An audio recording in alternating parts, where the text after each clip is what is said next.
నమస్కారం. మన హైదరాబాద్ బులెటిన్ కు స్వాగతం. ముందుగా ప్రధాన అంశాలు. వర్షాలతో తలెత్తే వరద సమస్యల పరిష్కారంపై సర్కారు దృష్టి. నగరంలోని వేర్వేరు ప్రాంతాల్లో అధికారుల అధ్యయనం.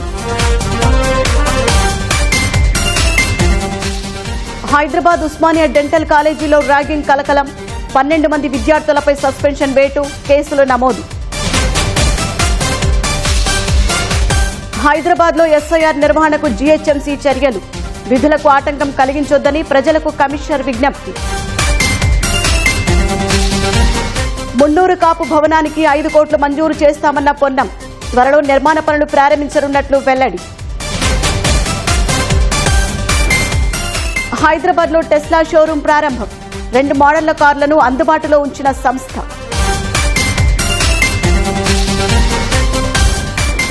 టీ20 లీగ్ ట్రోఫీ ఆవిష్కరణ. హుస్సేన్ సాగర్ తీరాన ట్రోఫీతో కెప్టెన్లు సందడి.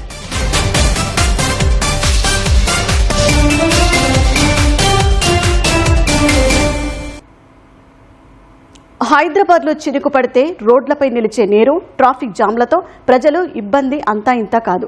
కొన్ని రోజుల క్రితం పడిన తొలకరికే జనం నానా యాతన పడ్డారు. ఇది చూసి సాక్షాత్తు సీఎం రేవంత్ రెడ్డి అప్రమత్తం చేయగా అధికారులు క్షేత్రస్థాయిలో సమస్యల పరిష్కారంపై దృష్టి పెట్టారు. ఎక్కడికక్కడ ముంపు సమస్యలకు శాశ్వత పరిష్కారం చూపేందుకు అధికారులు, ప్రజాప్రతినిధులు క్షేత్రస్థాయి పర్యటనలు చేస్తున్నారు. ఆయా ప్రాంతాల పరిస్థితులను క్షుణ్ణంగా పరిశీలించి పరిష్కారాలపై క్షేత్రస్థాయి సిబ్బందికి సూచనలు చేస్తున్నారు. నగరంలో వర్షాల వల్ల తలెత్తుతున్న సమస్యలపై ప్రత్యేక దృష్టి పెట్టిన అధికార యంత్రాంగం వివిధ ప్రాంతాల్లో వరుసగా పర్యటిస్తోంది. ఇందులో భాగంగా తాజాగా బేగంపేటలోని వరద ముంపు ప్రాంతాలను ప్రభుత్వ సలహాదారు సుదర్శన్ రెడ్డి, డీజీపీ సివి ఆనంద్, హైడ్రా కమిషనర్ రంగనాథ్ సహా ఇతర ఉన్నతాధికారుల బృందం ప్రధాన వాటర్ ల్యాగింగ్ పాయింట్లను క్షుణ్ణంగా పరిశీలించారు. వరద ముంపు లేకుండా తీసుకోవాల్సిన చర్యలపై అధికారులకు దిశానిర్దేశం చేశారు. అధికారులంతా వర్షాకాలంలో తీసుకోవాల్సిన జాగ్రత్తలపై నిమగ్నమైనట్లు ప్రభుత్వ సలహాదారు సుదర్శన్ రెడ్డి వెల్లడించారు. మున్సిపల్ విభాగం, పోలీస్ విభాగం, హైడ్రా, విపత్తు నిర్వహణ సంస్థలు కలిసి సమన్వయం చేసుకుంటూ ప్రజలకు ఇబ్బందులు లేకుండా చర్యలు తీసుకోనున్నట్లు డీజీపీ సివి ఆనంద్ వెల్లడించారు. డిపార్ట్మెంట్స్ మధ్య కొద్దిగా సమన్వయ లోపం అనేది ఉందని మన అందరికి తెలుసు. సో దాన్ని ఏ విధంగా పరిష్కరించాలి, దానికి ఒక యూనిఫైడ్ అథారిటీ క్రియేట్ చేయాలా, ఈ సమన్వయం అనేది ఎట్లా తీసుకురావాలి, ఎవరి పనులు వాళ్ళు చేసుకుని వెళ్ళిపోవడం అనేది కాదు, అందరూ కూడా కలిసికట్టుగా ఏ విధంగా పనిచేయాలి, ప్రజలకు ఇబ్బంది కలగకుండా చర్యలు ఏమేమి తీసుకోవాలి అనేది ముఖ్యమైన ఉద్దేశం కమిటీ. ఈ రోజు మల్కాజ్గిరి మున్సిపల్ కార్పొరేషన్, రేపు హైదరాబాద్ మున్సిపల్ కార్పొరేషన్, ఈ 3 కార్పొరేషన్ లో పర్యటించిన తర్వాత ఒక రిపోర్ట్ తయారు చేసి ముఖ్యమంత్రి గారికి ఇవ్వడం జరుగుతుంది. కొన్ని నిర్ణయాలు తీసుకోవడం జరుగుతుంది. దాంతో మంచి పరిష్కారాలు వస్తాయని మేము ఆలోచిస్తాం. నాచారం సర్కిల్, హబ్సీగూడలోని జహీర్ నగర్ కాలనీలో మల్కాజ్గిరి మున్సిపల్ కమిషనర్ వినయ్ కృష్ణారెడ్డి పర్యటించారు. వాటర్ ల్యాగింగ్ పాయింట్లను పరిశీలించి వర్షపు నీరు సాఫీగా వెళ్లేలా చూడాలని సంబంధిత అధికారులకు సూచించారు. ఈ వర్షాకాలంలో అధికారులు క్షేత్రస్థాయిలో అందుబాటులో ఉండాలని స్పష్టం చేశారు.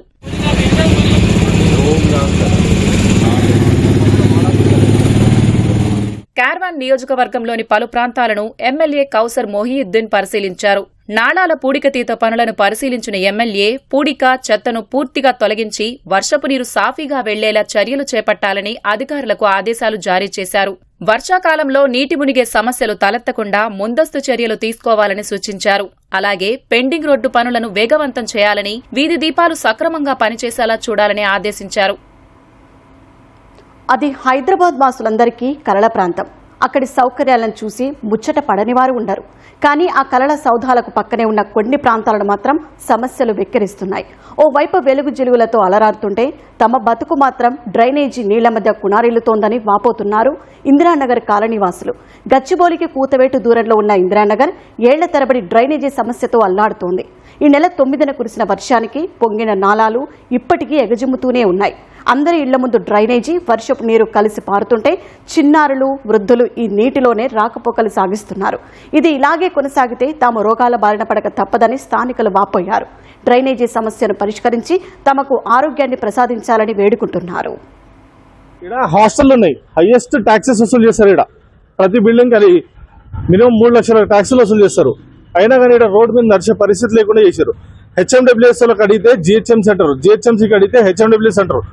అంకుల్ పోయి ప్రతి వారం సోమవారం ప్రజావాణిలో కంప్లైంట్ ఇస్తే వాళ్ళేమో జిహెచ్ఎంసీ హెచ్ఎండబ్ల్యూఎస్ కి రిఫర్ చేస్తామంటారు. వాళ్ళ దగ్గర పోతే మాకు జిహెచ్ఎంసీ నుంచి ఫైర్ రాలేదంటారు. ఇక్కడ డ్రైనేజ్ పరిస్థితి ఎట్లుందంటే ఇక్కడ నాలాలన్నీ ఓపెన్ ఉన్నాయి, అవి ఓపెన్ ఉన్నాయో లేవో కూడా తెలియదు. పాపం ఎంతో మంది పడి కాళ్ళీర కొట్టుకున్నారు. ఇక్కడ మొత్తం కూడా ఈ బజారు షీట్ నెంబర్ 2, షీట్ నెంబర్ 3 కూడా మొత్తం సాఫ్ట్వేర్ ఎంప్లాయీస్ ఉంటారు. రోజుకి 10,000 నుంచి 20,000 మంది ఎంప్లాయీస్ వెళ్తారు. వాళ్ళ క్యాబ్స్, కంపెనీ క్యాబ్స్ మొత్తం వస్తాయి. లేడీస్ మొత్తం కూడా క్యాబ్స్ లో వస్తారు. ఇది ఎప్పుడు వాన పడ్డా గానీ, 10 నిమిషాలు వాన పడ్డా గానీ ఇక్కడ మాకు 10 రోజులు 15 రోజులు ఇష్యూ ఉంటుంది. మున్సిపాలిటీ వాళ్ళు ఇంత ముందు వచ్చేవాళ్ళు కానీ ఇప్పుడు వాళ్ళు కూడా రావడం లేదు. పేరు గొప్ప ఊరు దిద్బాలాగా మా తయారవుతుంది. చెప్పడానికి మాత్రం సైబరాబాద్ మున్సిపల్ కమిషనర్ అని చెప్తున్నారు. ఇంతవరకు మాకు ఎలాంటి సమస్యలు కూడా తీరలేదండి. డ్రైనేజ్ క్లీనింగ్ కానీ ప్రతిసారి ఇది ఒకసారి ప్రతి సమస్యలు ఇలాగే అవుతుందండి. దీన్ని పట్టించుకునే నాదులు లేదు. అది కాక పైనుంచి ఇంకా కొత్త లైన్లు ఇందులో కలుపుతున్నారండి. ఆ వీడియోస్ కూడా మేము ఆల్రెడీ షేర్ చేసాము. డిఈ గారికి అందరికీ షేర్ చేసామండి. దీని నుంచి పట్టించుకొని మమ్మల్ని దీని నుంచి పరిష్కారం చేయవలసిందిగా కోరుతున్నామండి. ప్రజా సమస్యల పరిష్కారమే ప్రభుత్వ లక్ష్యమని జూబ్లీహిల్స్ ఎమ్మెల్యే నవీన్ యాదవ్ అన్నారు. హైదరాబాద్ రహమత్ నగర్ డివిజన్లో పర్యటించిన ఎమ్మెల్యే ప్రజల సమస్యలు అడిగి తెలుసుకున్నారు. అనంతరం ఎస్పీఆర్ హిల్స్ జలమండలి కార్యాలయంలో అధికారులతో సమీక్ష నిర్వహించారు. నీటి సమస్యలు ఎదుర్కొంటున్న 56 బస్తీలకు ఎస్పీఆర్ హిల్స్ రిజర్వాయర్ నుంచి తాగునీటి సరఫరా అందించేందుకు పనులు వేగవంతం చేయాలని అధికారులను ఆదేశించారు. అనంతరం తాగునీటి పైప్లైన్ పనులను పరిశీలించారు. నిర్ణీత గడువులో పూర్తి చేసి ప్రజలకు ఇబ్బందులు కలగకుండా చూడాలని అధికారులకు సూచించారు. ప్రతి బస్తీకి మెరుగైన మౌలిక వస్తువులు అందించేందుకు కృషి చేస్తున్నామని ఎమ్మెల్యే నవీన్ యాదవ్ తెలిపారు.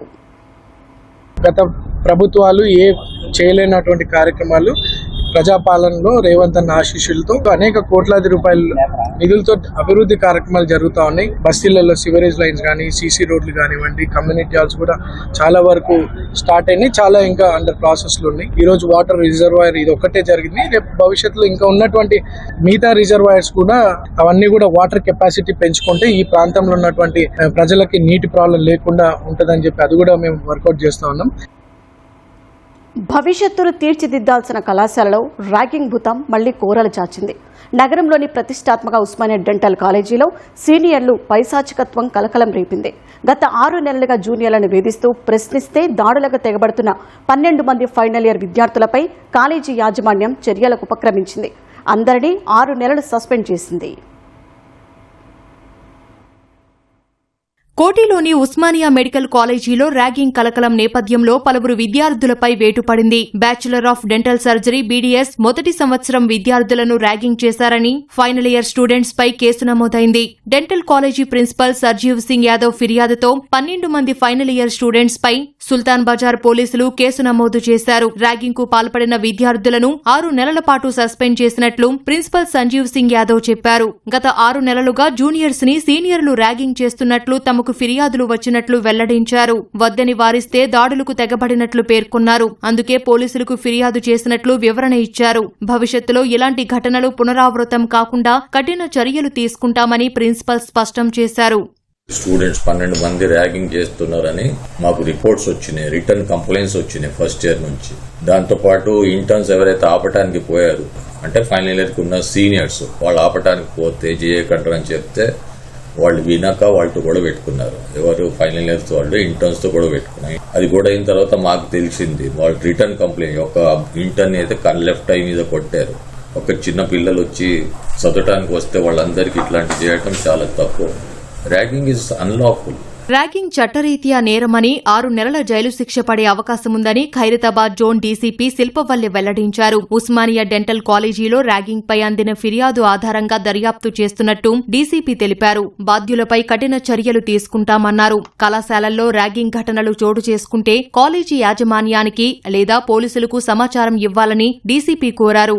ఎవరైతే ఇంటర్న్స్ ని కొట్టడం వల్ల ఈ విషయం మనకి బయటకు తెలిసింది. So it is very essential that ఇప్పుడు మళ్ళీ ఫ్రెష్ గా అకాడమిక్ ఇన్స్టిట్యూషన్స్ అని కొత్తగా అకాడమిక్ ఇయర్ స్టార్ట్ అవుతుంది కాబట్టి ఇంటర్ కాలేజెస్ నుంచి మొదలుకొని degree colleges, professional colleges like medical colleges, engineering colleges, nursing, technical, ఇటువంటి అన్ని ఇన్స్టిట్యూషన్స్ కూడాను ఇమీడియట్ గా వాళ్ళు they have to be alert. Anti ragging committee form చేయడము, యాంటీ ర్యాగింగ్ స్క్వాడ్స్ ప్రతి కాలేజ్ లో ఫామ్ చేసుకొని ఎక్కడెక్కడైతే వల్నరబుల్ పాయింట్స్ ఉంటాయో like hostels, washrooms, then common areas, in fact ragging అనేది within the college premises కాదు, బయట జరిగినా కూడా చట్టం వర్తిస్తుంది. ర్యాగింగ్ పై కాలేజీలు కఠిన నిబంధనలు విధించాలని విద్యార్థులు, వారి తల్లిదండ్రులు కోరుతున్నారు.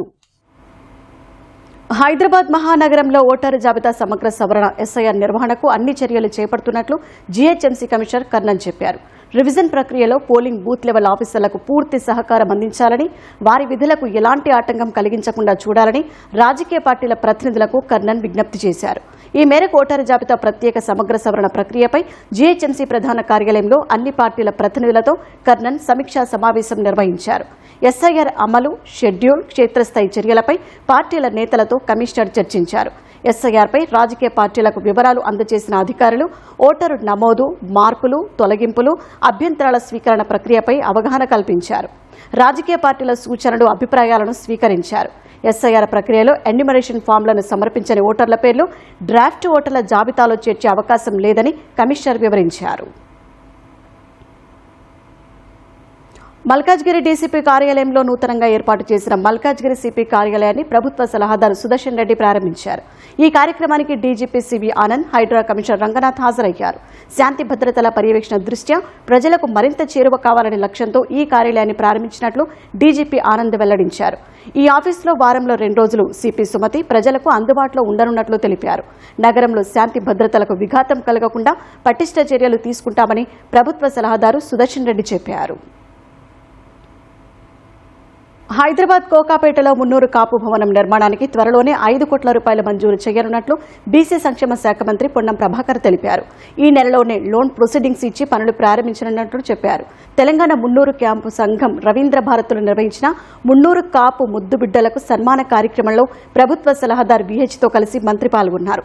300 కాపుల్లో ఆర్థికంగా వెనుకబడిన కుటుంబాల్లో పిల్లలు చదువుకునేందుకు సహకారం అందించాలని 300 కాపు సంఘాలను మంత్రి కోరారు. అన్ని కులాల్లో ఉన్నటువంటి నిరుద్యోగ యువతకు ఉపాధి అవకాశాలను మెరుగుపరచాలి, విద్యా అవకాశాలను మెరుగుపరచాలి, వాళ్ళలో ఉన్నటువంటి టాలెంట్ బయటకు తీసి ఈ పోటీ ప్రపంచంలో ప్రయోజనం చేయాలనేటువంటి ఆలోచనతో ప్రభుత్వం ఉంది. కాబట్టి ఈ పోటీ ప్రపంచంలో 300 కాపులు ఎదిగి ఐఏఎస్లు, ఐపీఎస్లుగా ఇతర పెద్ద హోదాలకు వాళ్ళంటే ఇక్కడ వాళ్ళందరూ ఒక ప్రతిజ్ఞ చేసుకోండి, మన పిల్లలకు ఉన్నత విద్యకు సంబంధించి ప్రోత్సహించాలి, అవకాశం ఉన్న సహకరించాలి, వాళ్ళు పోటీ ప్రపంచంలో నిలబడే విధంగా వాళ్ళకి అండగా ఉండాలి, అది సంకల్పం. సికింద్రాబాద్ తిరుమలగిరిలోని సర్వే నంబర్ 157/1 భూ వివాదానికి సంబంధించి త్వరలోనే ముఖ్యమంత్రి రేవంత్ రెడ్డికి లేఖ రాయనున్నట్లు ఎంపీ ఈటెల రాజేందర్ తెలిపారు. ప్రభుత్వ ఆస్తులను కాపాడాల్సిన బాధ్యత ఉన్న ప్రభుత్వ అధికారులే స్పష్టత లేకుండా మాట్లాడుతున్న తీరు బాధాకరమన్నారు. ప్రభుత్వ భూముల విషయంలో సర్కార్ మరోసారి పునరాలోచించుకోవాలని కోరారు. కంటోన్మెంట్ మడ్ ఫోర్డు సమీపంలో ఉన్న పేద ప్రజలకు చెందిన గుడిసెలను కూల్చివేసే ఆలోచన విరమించుకోవాలని ఎంపీ డిమాండ్ చేశారు. అయితే ప్రభుత్వం కాపాడాల్సినటువంటి ప్రభుత్వం తానే సరెండర్ అయిపోతే ఇంకేముంటే చెప్పండి.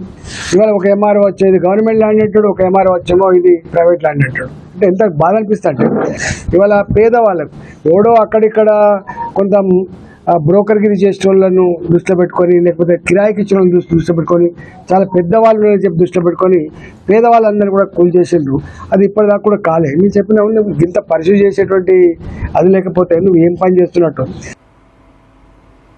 రాజేంద్రనగర్ నియోజకవర్గంలో మౌలిక వస్తువుల అభివృద్ధికి మరో అడుగు పడింది. ఎమ్మెల్యే ప్రకాష్ గౌడ్ 2.16 కోట్ల రూపాయల వ్యయంతో చేపట్టిన పలు అభివృద్ధి పనులను ప్రారంభించారు. 120, 122 డివిజన్ల పరిధిలో నిర్మించిన సీసీ రోడ్లు, under ground drainage, smart water drainage పనులు ప్రారంభించారు. రాధా రియాలిటీ ప్రాంతంలో 33 లక్షల వ్యయంతో చేపట్టిన అండర్ గ్రౌండ్ డ్రైనేజీ వ్యవస్థను ప్రారంభించారు.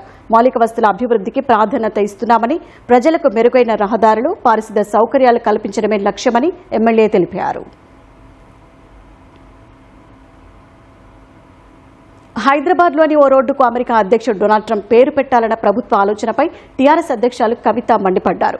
ఈ మేరకు ఎక్స్లో పోస్టు పెట్టిన కవిత, తెలంగాణ రాష్ట్రాన్ని నిర్మించిన మహనీయులు ఎందరో ఉండగా సీఎం మాత్రం ఒక రోడ్డుకు డొనాల్డ్ ట్రంప్ అవెన్యూ అని పేరు పెట్టాలనుకోవడమేంటని ప్రశ్నించారు. డొనాల్డ్ ట్రంప్ తెలంగాణకు ఏం చేశారని ప్రశ్నించారు. అమెరికాలో నివసిస్తున్న లక్షల మంది విద్యార్థులు, ప్రవాస భారతీయులు ట్రంప్ అనూహ్య విధానాలతో నిరంతరం భయంతో బతుకుతున్న వేళ ఒక ప్రధాన రహదారికి ట్రంప్ పేరు పెట్టాలనుకోవడమేంటని కవిత నిలదీశారు.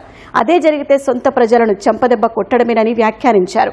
అంతర్జాతీయ కంపెనీలు ప్రతిభ, మౌలిక సదుపాయాలు, లాభాల కోసం హైదరాబాద్లో పెట్టుబడులు పెడతాయన్న కవిత ఒక వీధి బోర్డు మీద ఉండే రాజకీయ పొగడ్తలను చూసి కాదన్నారు. ట్రంప్ పేరు పెట్టడం వల్ల కేవలం కుటుంబ సభ్యులకు వీసా అనుమతులు పొందుతారని ఆరోపించారు.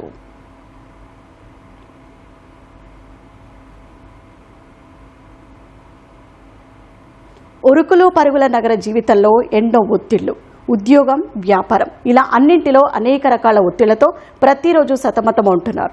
అలాంటి వారు వారాంతం వచ్చిందంటే మనసుకు సాంత్వన కోరుకుంటారు. కాస్త ఆహ్లాదకరమైన వాతావరణంలో చిల్ అవుదామనుకుంటారు. కానీ నగరంలో అలాంటి ప్రదేశాలు చాలా తక్కువనే చెప్పాలి. వారాంతాలు, సెలవుల్లో ఆహ్లాదకరమైన వాతావరణంలో గడపాలనుకునే వారి కోసం రాజేంద్రనగర్లోని ప్రొఫెసర్ జయశంకర్ వ్యవసాయ విశ్వవిద్యాలయం ఓ రిసార్ట్ను అందుబాటులోకి తెచ్చింది. పల్లెల్లో ఉండే పచ్చదనానికి ఆధునిక హంగులు జోడిస్తూ కిద్వాయ్ కాటేజ్ అండ్ రిసార్ట్ను అందుబాటులోకి తెచ్చింది. ఇక ఆలస్యం ఎందుకు, ఈ వారాంతంలోనే అక్కడికి వెళ్లి చిల్లబండి మరి.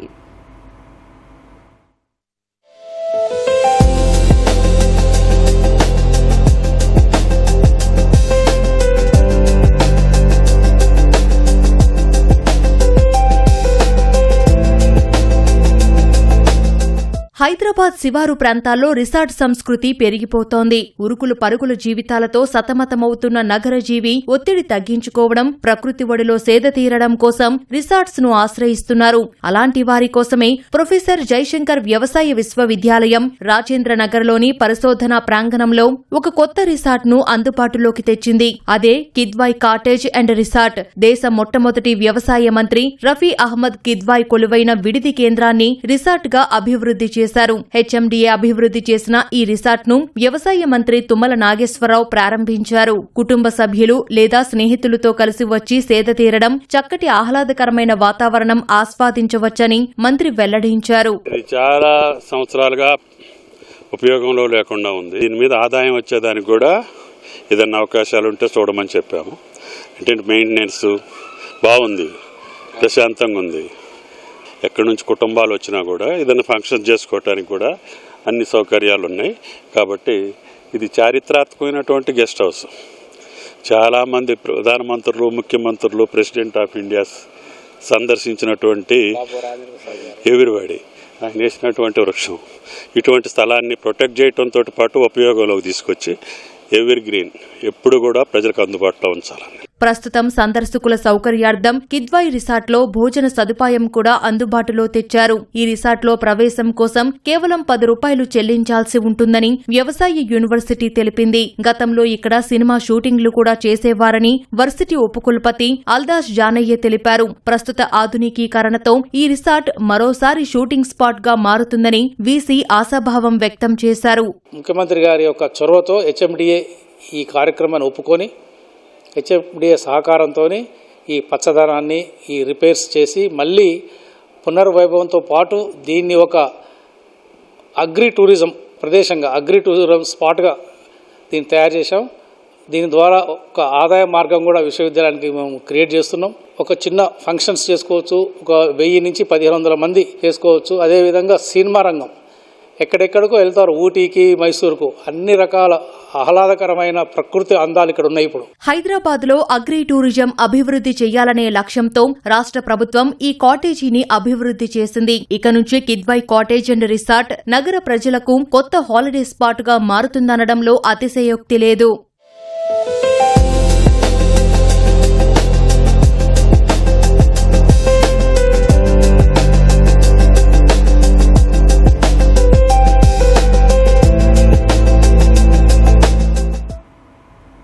టెస్లా ప్రపంచ కుబేరుడు ఎలాన్ మస్క్ కంపెనీ. ప్రపంచంలోనే మొట్టమొదటి ఎలక్ట్రిక్ కార్లను తెచ్చిన సంస్థ. అంతటి ఘన చరిత్ర ఉన్న టెస్లా కొన్నాళ్ల క్రితమే భారత్లో తమ కార్ల విక్రయాలు ప్రారంభించింది. ఇప్పుడు ఆ సంస్థ హైదరాబాద్లో కూడా తమ షోరూం ఓపెన్ చేసింది. ఇందులో ఏఐ సాయంతో నడిచే కార్లను విక్రయిస్తోంది. ప్రస్తుతం హైదరాబాద్ షోరూంలో 2 మోడళ్ల కార్లను అందుబాటులో ఉంచింది. ఆ కార్ల వివరాలను మా ప్రతినిధి శ్రీకాంత్ అందిస్తారు. హైదరాబాద్ రాయదుర్గం నాలెడ్జ్ సిటీలో టెస్లా షోరూమ్ను ఏర్పాటు చేశారు. ఇప్పటికే ఢిల్లీ, ముంబై, బెంగళూరు, గురుగ్రామ్లో టెస్లా షోరూంలో 5వ షోరూమ్గా హైదరాబాద్ ఎంచుకున్నారు. ఇక్కడ హైదరాబాద్ షోరూంలో 2 మోడల్ అందుబాటులో ఉన్నాయి. ఈ కార్లకు సంబంధించిన ఫీచర్స్ తెలుసుకోవడానికి టెస్లా సేల్స్ మేనేజర్ కలదర్ గారు మనతో ఉన్నారు. ఆయన అడిగి మరెన్నో తెలుసుకున్నాం. సార్, ఈ కార్ల యొక్క ఫ్యూచర్ ఏంటి?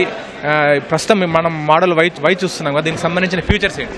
ఇది వచ్చి మనకు ఎలక్ట్రిక్ వెహికల్ ఇది వచ్చి దీంట్లో ఈ మోడల్ వచ్చి ప్రెసెంట్గా వచ్చి 59 కిలోవాట్ బ్యాటరీతో వచ్చి 500 రేంజ్తో వస్తుంది. టెస్లా తెలిసింది ఏంటంటే అందరికీ తెలిసింది ఎలక్ట్రిక్ వెహికల్స్ ఒకటే ఇస్తుంది మనకు. అండ్ ఇది టెక్నాలజీ కార్, AI కార్ అంటారు దీన్ని. ఇంకా ఫ్యూచర్స్ ఏంటి సార్? ఎందుకంటే ఇక్కడ ఉన్న ఆల్రెడీ టాప్ ఎండ్ కార్స్ కూడా ఉన్నాయి కదా, ఆ టాప్ ఎండ్ కార్స్కి టెస్లా ఎలక్ట్రిక్ కార్స్కి డిఫరెంట్ ఏంటి? సార్, టెస్లా ఎలక్ట్రిక్ వచ్చి sir patent sir electric vehicles. So first electric vehicles తీసుకొచ్చిందే టెస్లా వాళ్ళు మన గ్లోబల్లో, ఇక్కడ కాదు 20 ఏళ్ల ముందు. అది కాకుండా చూసుకుంటే మీకు స్క్రీన్ దగ్గర చూసుకున్నా, స్టీరింగ్ దగ్గర చూసుకున్నా మొత్తం మీకు మినిమలిస్టిక్ ఉంటుంది. నో ఫ్యాన్సీగా ఏమి ఉండవు. మీకు ఒక స్క్రీన్, ఒక స్టీరింగ్ తప్ప ఏమీ మీకు కనిపించదు దీంట్లో. సీటింగ్ కెపాసిటీ ఏంటి సార్? ఇప్పుడు మోడల్ వైలో సీటింగ్ కెపాసిటీ వచ్చి ఇది 5 సీటర్ సార్. ఇది వెనక వచ్చి మనకు బెంచ్ సీట్ వస్తుంది, ఫ్రంట్ వచ్చి ప్యాసింజర్ ఇంకా డ్రైవర్ వస్తుంది. అంటే లగేజ్ ప్రియారిటీ ఉంటుంది కదా సార్, లగేజ్ ఏ విధంగా అడ్జస్ట్మెంట్? ఇందులో లగేజ్ కెపాసిటీ ఏ విధంగా? దీంట్లో వచ్చి సార్ 850 లీటర్స్ వస్తుంది సార్ బూట్ స్పేస్లో మనకు లగేజ్. అది కాకుండా మనకు కింద ట్రంక్లో కూడా కింద ఒక స్పేస్ ఉంది సార్, దాంట్లో కూడా మనం లగేజ్ పెట్టుకోవచ్చు. స్పీడ్కి సంబంధించి ఏ విధంగా? సార్, స్పీడ్ వచ్చి సార్ ఇది మీకు 0 to 100 వచ్చి 5.9 సెకండ్స్లో వెళ్తుంది సార్ ఇది. సార్, ఇంకా నెక్స్ట్ వైఎల్ ప్రీమియం, దానికి సంబంధించిన డీటెయిల్స్. మోడల్ వైఎల్ వచ్చి మనకు 6 సీటర్ కారు. 6 సీటర్ కార్ ఏంటంటే దీనికి వేరియంట్ ఏంటంటే 150 mm పొడుగు. దానికన్నా మనకు కెప్టెన్ సీట్స్ వస్తాయి, ఫ్రంట్ 2, మధ్యలో 2, ఆ లాస్ట్లో కూడా 2 వస్తాయి. అన్నిటి కార్ల కంటే డిఫరెంట్ ఏంటంటే సార్, 3rd row వెళ్ళడానికి దీని నుంచి మధ్యలోంచే వెళ్ళాలి, సీట్ ఫోల్డ్ చేయాల్సిన అవసరం లేదు. సార్, ఛార్జింగ్ స్టేషన్స్ ఎక్కడంటే జనరల్గా బయట ఛార్జింగ్ స్టేషన్స్ ఉన్నాయి కదా, దాని దగ్గర డిజైన్ ఇక్కడ మోటార్కి ఉంటుందా? ఎట్లా దీనికి separate charging station? Sir, as per the government policy దీనికి యూనివర్సల్ ఛార్జర్ సార్. మనకు పబ్లిక్ ఛార్జింగ్తో కూడా మనం ఛార్జ్ చేసుకోవచ్చు. So depends on the kilowatt, బయట ఎంత మనకు ఛార్జర్ యూనిట్ కిలోవాట్ ఎంత ఉంటుందో దాని ప్రకారంగా మనకు ఛార్జింగ్ టైం అన్నది పడుతుంది. రేట్స్కి సంబంధించిన డీటెయిల్స్ ఏంటి సార్? అటు మోడల్ వై కానీ మోడల్ వైఎల్కి సంబంధించిన రేట్స్కి సంబంధించిన డీటెయిల్స్ ఏంటి? మోడల్ వై వచ్చి sir 50.89 lakh ex showroom price sir. Model YL వచ్చి 61.99 ex showroom price sir. Customer direct మొత్తం క్యాష్ ఒకేసారి పే చేయాల్సి ఉంటుందా, డౌన్ పేమెంట్ కానీ, లేదంటే లోన్ సంబంధించిన డీటెయిల్స్? సో బేసికల్గా ఇది ఇండివిజువల్ సార్, ఫైనాన్స్ ఆప్షన్స్ కూడా ఉన్నాయి. అది కాకుండా ఒకటేసారి కస్టమర్ పే చేస్తా అన్నా కూడా చేయొచ్చు. మాదొక ఆన్లైన్ పోర్టల్ ఉంది. సో అది దాంట్లోకి వెళ్ళి కస్టమర్ ఇంట్లో కూర్చొని కూడా కార్ బుక్ చేసుకోవచ్చు. కార్ ఇంటికి కూడా డెలివరీస్ అవుతాయి. భద్రతా ప్రమాణాలు ఉంటాయి ప్రతి కారు కూడా. ఈ టెస్లా కార్కి సంబంధించిన భద్రతా ప్రమాణాలకు సంబంధించిన గుర్తింపులు ఎక్కడెక్కడ నుంచి ఉన్నాయి? సార్, ఎన్ క్యాప్ అని, ఈ క్యాప్ అని ఉన్నాయి sir, which is globally safety wise ప్రకారంగా దానికి 5 స్టార్ రేటింగ్ ఉంది. ఏ కార్ కన్నా అదర్ బ్రాండ్స్లో 4.5, 4.6 ఉంటాయి, కానీ ఈ కార్కి మాత్రం 5 స్టార్ రేటింగ్ ఉంది. ప్రస్తుతం ఈ టెస్లా కార్లకు ఉన్న ఆదరణను చూసి డిమాండ్ని బట్టి కూడా సప్లై చేసే విధంగా కూడా టెస్లా ప్రతినిధులు తగిన ఏర్పాట్లు కూడా చేశారు. ఆన్లైన్లో బుక్ చేసుకోవాలని చెప్పి కూడా టెస్లా సూచిస్తుంది. కెమెరా పర్సన్ కేవీ రావుతో శ్రీకాంత్, ఈటీవీ న్యూస్, హైదరాబాద్. ఈ నెల 21న ప్రారంభం కానున్న TG20 లీగ్ ట్రోఫీని హైదరాబాద్ క్రికెట్ అసోసియేషన్ ఆవిష్కరించింది. ప్రఖ్యాత హుస్సేన్ సాగర్ బుద్ధుని విగ్రహం వద్ద 8 జట్ల కెప్టెన్లతో కలిసి ట్రోఫీని ఆవిష్కరించారు. ఈ కార్యక్రమంలో HCA కార్యదర్శి Jeevan Reddy, TG20 governing council chairman Agamrao, title sponsor Srinidhi university ప్రతినిధులు, HCA cricket operation head Ambati Rayudu, Hyderabad ఈ champions captain Abhirath Reddy, Rangareddy captain Tanay Thyagarajan, ఇతర జట్ల కెప్టెన్లు పాల్గొన్నారు.